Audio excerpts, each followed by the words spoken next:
नमस्कार दोस्तों, आप सभी का स्वागत है एक बार फिर से हमारे इस YouTube चैनल में। दोस्तों, आप हमारे चैनल पर पहली बार आए हैं तो इस पे माता रानी की जयकारे ज़रूर लगाइएगा। दोस्तों, नवरात्रों का महापर्व बहुत ही शुभ और मंगलकारी माना जाता है। नवरात्र के पूरे 9 दिन गंगा जल की हर एक बूंद की तरह पवित्र माने जाते हैं। ये शुभ समय भक्तों के जीवन में खुशियों की सौगात लेकर आता है। आपको बता दें, 2023 में इस साल माँ दुर्गा नौका की सवारी पर पृथ्वी पधारेंगी और भक्तों की पीड़ा को मुक्त करेंगी और सभी इच्छाओं को शीघ्र ही पूर्ण कर देंगी। दोस्तों, इस बार नवरात्रि पूरे 9 दिनों तक मनाई जाएगी, ना कम ना ज़्यादा। दोस्तों, पूरे 9 दिनों तक माँ शेरों वाली की विशेष रूप से पूजा आराधना करी जाएगी। नवरात्र का महापर्व इस बार 2023 में 22 मार्च दिन बुधवार को शुरू होकर इसका समापन 23 मार्च दिन गुरुवार को है। ऐसे में चैत्र नवरात्रि पर माँ दुर्गा की कृपा पाने के लिए कलश स्थापना का शुभ मुहूर्त है 22 मार्च को सुबह 6:29 से लेकर सुबह 7:39 तक। मुहूर्त में की गई पूजा बहुत ही शुभ मानी जाती है। इससे समस्त देवी देवताओं की कृपा प्राप्त होती है और पूजा पाठ का फल कई लाख गुना प्राप्त होता है। ऐसे में जो व्यक्ति नवरात्र आने से पहले घर से ये चीज़ें हटा देता है तो उसके घर में माँ वैष्णो का होगा आगमन, माता लक्ष्मी का होगा वास। माता शेरावाली आपकी झोली खुशियों से भर देंगी। इसलिए नवरात्र आने से पहले घर से ये चीज़ें फौरन ही हटा दें। दोस्तों, आज हम कुछ ऐसी ही गलतियों के बारे में जानेंगे जो यदि आपके घर में भी होती हैं तो माता लक्ष्मी ऐसे घर में प्रवेश कभी नहीं करती। फिर चाहे आप कितनी भी पूजा पाठ क्यों न कर लें, माता लक्ष्मी ऐसे घर में कभी नहीं आती। ऐसे घर से देवी देवता भी हमेशा रहते हैं नाराज। दोस्तों, पूरी जानकारी देखने के लिए इस वीडियो को अंत तक जरूर देखें। सच्ची श्रद्धा से कमेंट बॉक्स में लिखें हर हर महादेव, ओम नमः शिवाय। महादेव के लिए एक लाइक तो बनता है। दोस्तों, हर हिंदू को ये बात पता होनी चाहिए कि एक साल में 4 नवरात्रे पड़ती हैं और 4 नवरात्रि ऐसी नवरात्रि होती हैं दोस्तों, जिसमें माता रानी आपके द्वार पर अवश्य ही आती हैं और आपके घर पर विराजमान हो जाती हैं। तो दोस्तों, ध्यान से सुनिएगा जो हम आपको बता रहे हैं और समझिएगा कि हम क्या जानकारी दे रहे हैं। देखिए, नवरात्र को हिंदू धर्म में इसलिए भी बहुत महत्व दिया गया है। इस दौरान यदि आप माता रानी के व्रत को रखते हैं, पूजा पाठ करते हैं, तो दोस्तों मानकर चलिए कि माता रानी जी इस नवरात्र के दौरान आपको तुरंत ही आशीर्वाद दे देती हैं और आपके जीवन की कितनी ही बड़ी दिक्कत हो, परेशानी हो, दिक्कतें हों, चैत्र नवरात्रे हों या फिर कोई भी नवरात्रे हों, उस दौरान यदि आप पूजा पाठ कर लेते हैं तो आपके जीवन से हर कष्ट चला जाता है, जड़ सहित नष्ट हो जाता है। दूसरी तरफ यदि चैत्र नवरात्रि हो, दूसरी नवरात्रियों में भी दोस्तों आप माता रानी के लिए थोड़ी सी पूजा आराधना करेंगे, साधना करेंगे और माता रानी आपसे प्रसन्न हो जाती हैं तो अवश्य ही दोस्तों आपके जीवन में आपको सुख, समृद्धि, वैभव, लक्ष्मी और ऐश्वर्य की प्राप्ति होती है। एक बात का ध्यान रखिएगा कि माता रानी कभी भी ऐसे घरों में नहीं जाती हैं जहां पर पूजा पाठ सही ढंग से नहीं की जाती है। देखिए, धर्मशास्त्रों में बात स्पष्ट लिखी हुई है कि यदि आप पूजा पाठ सही से नहीं करते हैं तो कोई दिक्कत की बात नहीं है, लेकिन यदि आप पूजा पाठ को गलत तरीके से करते हैं, गलत विधि विधान के साथ में करते हैं, तो आपको देवी देवताओं का क्रोधित रूप देखना पड़ सकता है। और वही हाल होता है चैत्र नवरात्रि में। चैत्र नवरात्रि के दौरान यदि आप थोड़ी सी भी पूजा पाठ कर लेंगे, चाहे आप व्रत भी क्यों ना रखें, आपको अवश्य ही माता रानी का आशीर्वाद मिलेगा और आपकी हर मनोकामना पूरी होगी, आपकी हर इच्छा पूरी होगी। आपके जीवन में आपको सुख, समृद्धि, धन दौलत, ऐश्वर्य की प्राप्ति होगी। लेकिन दोस्तों, चैत्र नवरात्रि के दौरान आपको कुछ ऐसी गलतियां यदि कर दी जो माता रानी को पसंद नहीं आई, तो मानकर चलिएगा कि आपको माता रानी का क्रोधित रूप देखना पड़ सकता है। इसलिए इस वीडियो में हम आपको बताएंगे कि चैत्र नवरात्रि में इस समय आपको 22 मार्च 2023 से शुरू हो रही है, उससे पहले आपको कौन सी चीज़ें हैं जो अपने घर से हटा देनी चाहिए ताकि माता रानी का सीधा आशीर्वाद आपको प्राप्त हो और माता रानी ज़रूर आपके घर पे वास करें। दोस्तों, नवरात्रि का समय एक ऐसा समय माना जाता है जब 9 के 9 दिन माता रानी आपके घर पर निवास करती हैं, वास करती हैं। मान लीजिए माता रानी आपके घर पे वास करने नहीं आती हैं तो दोस्तों ऐसा कहा गया है हमारे धर्मशास्त्र में, वास्तुशास्त्र में, तंत्र शास्त्र में कि माता रानी की जितनी भी सेविकाएं होती हैं वे आपके घर पर वास करने के लिए आती हैं। 9 दिन जितनी भी आप पूजा पाठ साधना क्रिया करते हैं, ये दोस्तों जितनी भी सहयोगात्माएं होती हैं माता रानी की, ये माता रानी को बताती हैं ये लोग कि इस घर में आपकी इस तरह से पूजा पाठ की गई है, इसलिए जो दशमी होती है, दशमी के दिन आपको वरदान मिलता है, माता रानी का आशीर्वाद प्राप्त होता है और आप अपने जीवन में हर प्रकार की समस्याओं से छुटकारा पाते हैं और आपके जीवन में आपको सुख समृद्धि का वास मिल जाता है। दोस्तों छोटी छोटी सी ये बातें हैं जो आपको अवश्य ही पता होने चाहिए और मानकर चलिए कि इन बातों को यदि आप जान लेते हैं तो आपको माता रानी का आशीर्वाद अवश्य ही प्राप्त होगा। इसलिए वीडियो में आगे बढ़ने से पहले जल्दी से आपसे निवेदन है कि यदि आप माता रानी के सच्चे भक्त हैं तो कमेंट बॉक्स में तुरंत ही लिख दीजिए जय माता दी, जय माता रानी। और दोस्तों चैनल को सब्सक्राइब ज़रूर करें ताकि ऐसी ही हर जानकारी आप लोगों को समय समय पर प्राप्त होती रहे। तो दोस्तों देखिए, एक बात का ज़रा आपको ध्यान रखना है कि हम आपको इस वीडियो में बताएंगे कि नवरात्र के दौरान आपको ऐसे कौन से कार्य हैं जिनको अपने घर पर अवश्य ही लाना चाहिए यदि आप पूजा पाठ करेंगे।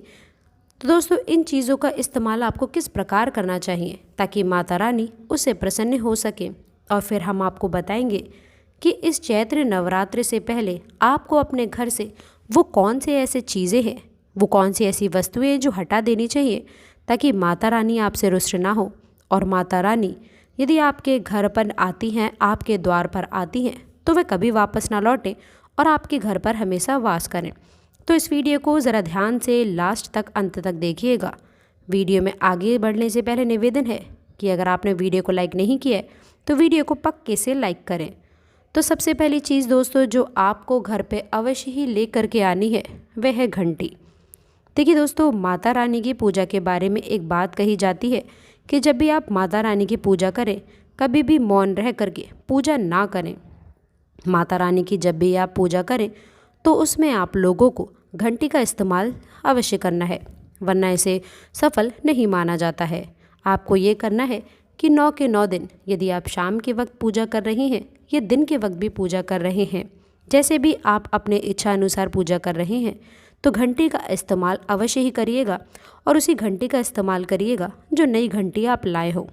दूसरी चीज़ इस बात का ध्यान रखें कि जहाँ पर भी शंख का इस्तेमाल किया जाता है, जहाँ भी शंख का इस्तेमाल होता है वहाँ दोस्तों भगवान विष्णु आते हैं और जहाँ भी भगवान विष्णु आते हैं तो उनके पीछे पीछे माँ लक्ष्मी वास करने ज़रूर आती हैं।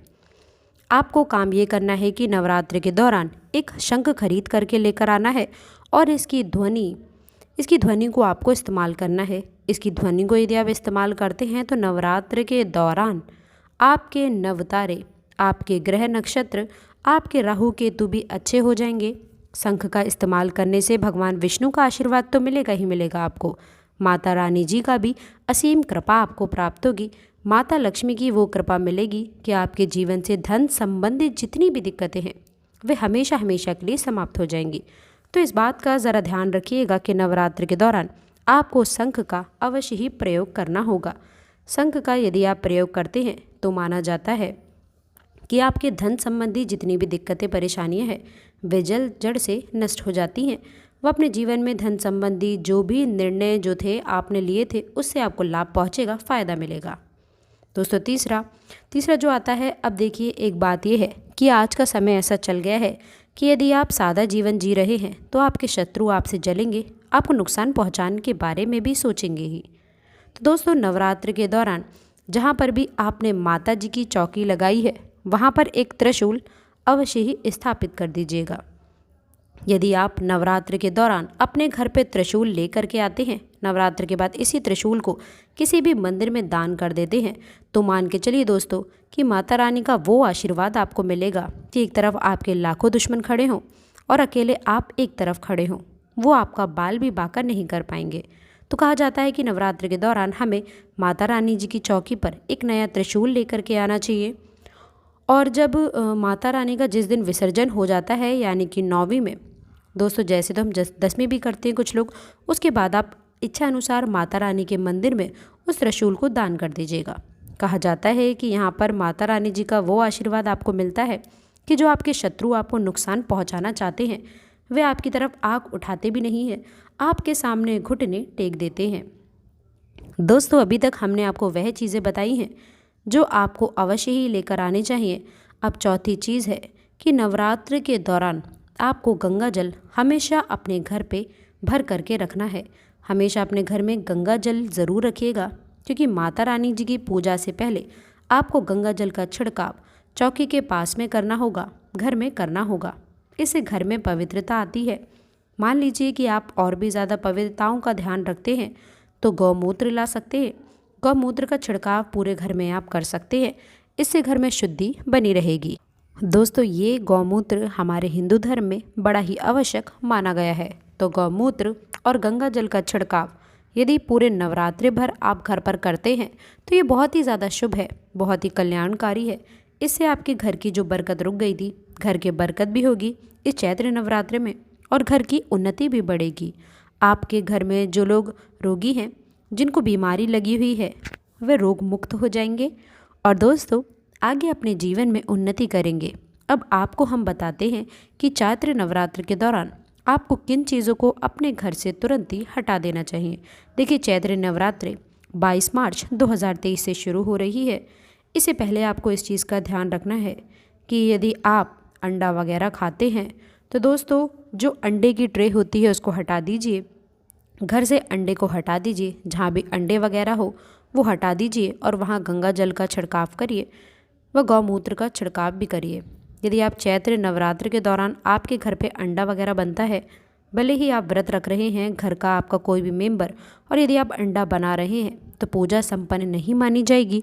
माता रानी कभी ऐसे घर में वास करने के लिए नहीं जाती हैं।